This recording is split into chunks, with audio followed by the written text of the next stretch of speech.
Hello guys, welcome back to Nivesh Kashyap Tutorials. I'm your manager for Current Affairs and Legal GK and we're back with a new video.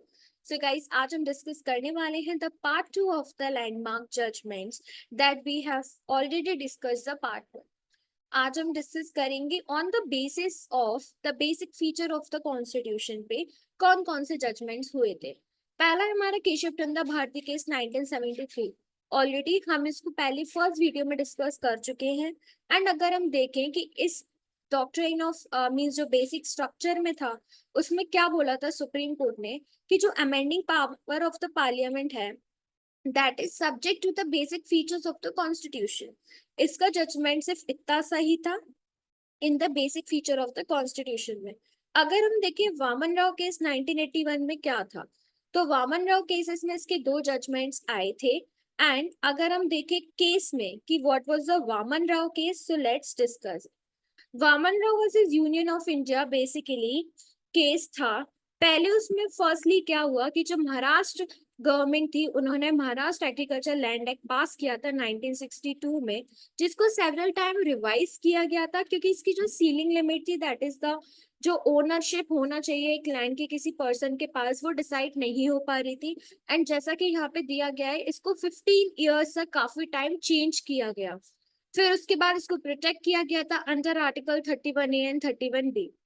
Secondly in Datta Rai Govind versus State of Maharashtra 1977, तो ये जो Maharashtra agriculture government act था उससे ही related ये case था जिसमें कि article 31 and 31B को चैलेंज किया गया था ऑन द ग्राउंड कि ये वायलेट कर रहे हैं the doctrine of basic structure. इसके बाद होता क्या है, बॉम्बे हाई कोर्ट ने इस केस को रिजेक्ट कर दिया गया। एंड जब ये अपील सुप्रीम कोर्ट में रखी गई उस टाइम पे भी इसको डिसमिस कर दिया गया क्योंकि उस टाइम पे नेशनल इमरजेंसी थी। फिर इसके बाद एक रिव्यू पिटीशन फाइल की गई थी कहाँ पे, in the supreme court for the judgment in the Datta Rai case by a new petitioner जिनका नाम था मिस्टर वामन राव। एंड वहीं से इस केस का नाम पड़ा Waman Rao versus Union of India. अगर हम बेसिकली देखें तो ये ओरिजिनल केस था दत्ता राय Govind versus State of Maharashtra का, जिसको रिव्यू करने के लिए यहाँ पे लाया गया था इन वामन राव केस। वामन राव केस में भी ये 3 ग्राउंड थे जिसको पिटिशनर ने चैलेंज किया था, that is article 31A 31B 31C and 40th constitutional amendment act of 1976। तो ये कुछ ग्राउंड्स थे जिस पे चैलेंज किया गया था।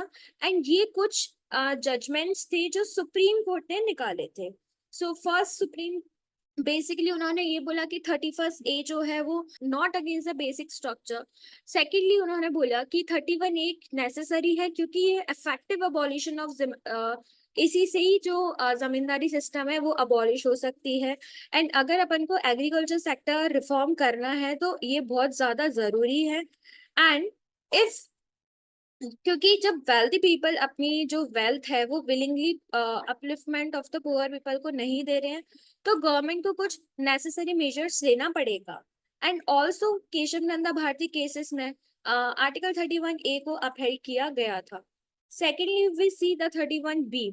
31B में protective nature of 31 article 31B को डिस्कस किया गया। एंड सुप्रीम कोर्ट ने ये एक्सेप्ट किया कि हाँ इसको काफी जगह मिसयूज किया जा सकता है।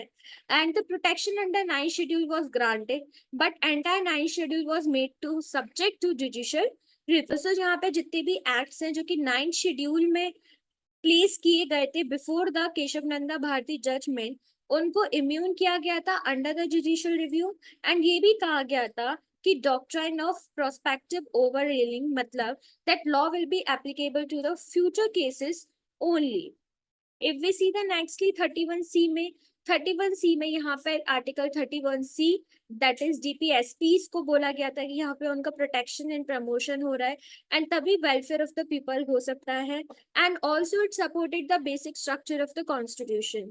40th अमेंडमेंट की बात करें तो 40th अमेंडमेंट की बात यहाँ पे नेशनल इमरजेंसी के टाइम की थी कि जो प्रेसिडेंट्स का प्रेसिडेंशियल डिसीजन था कि नेशनल इमरजेंसी लगाने का वो इम्यून नहीं था to judicial review. And also जो लोकसभा का टर्म था उसको एक्सटेंड कर दिया गया था क्योंकि उस टाइम पे नेशनल इमरजेंसी थी एंड जितने भी एक्ट्स परफॉर्म हो रहे थे उस एक्सटेंशन में उनको वैलिड डिक्लेयर कर दिया गया था।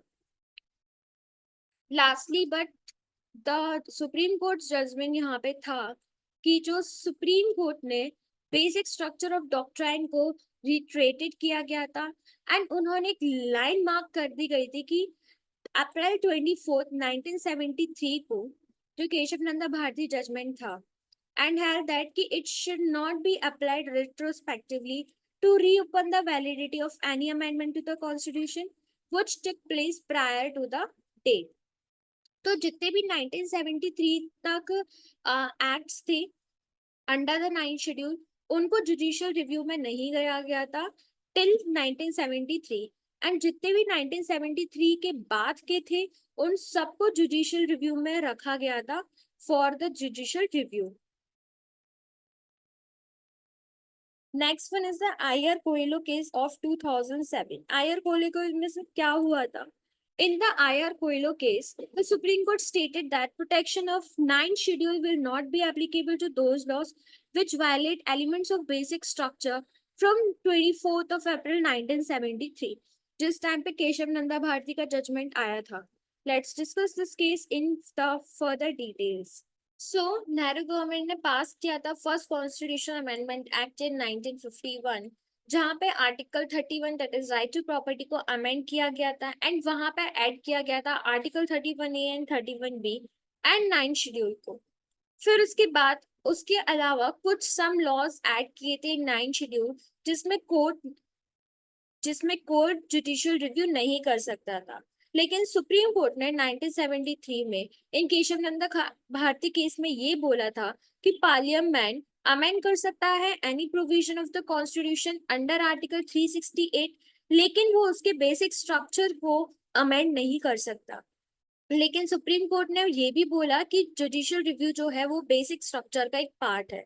सो parliament can not take the power of judicial review from the court but 9th schedule did it. So furtherly क्या हुआ, इसको चैलेंज किया गया इन द आयर कोयलो केस में। फिर सुप्रीम कोर्ट ने क्या बोला कि जितने भी लॉज जो कि 9th शेड्यूल के अंदर आए हैं बिफोर 1973, इनका जुडिशियल रिव्यू नहीं हो सकता and the laws that were made under 9th schedule after 23 April 1973, इनको जुडिशियल रिव्यू के लिए इनका जुडिशियल रिव्यू आप कर सकते हैं। सो बेसिकली कोर्ट के पास भी यही सेम इशू था कि क्या केशव नंदा भारती केस के पहले या बाद में कि जुडिशियल रिव्यू हो सकता है अंडर 9th शेड्यूल और not on the basis of doctrine of structure or not.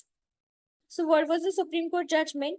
That there could not be any blanket immunity from judicial review of laws included in the 9th schedule, and the court held that ki judicial review is a basic structure of the constitution and it cannot be taken away by putting a law under the 9th schedule.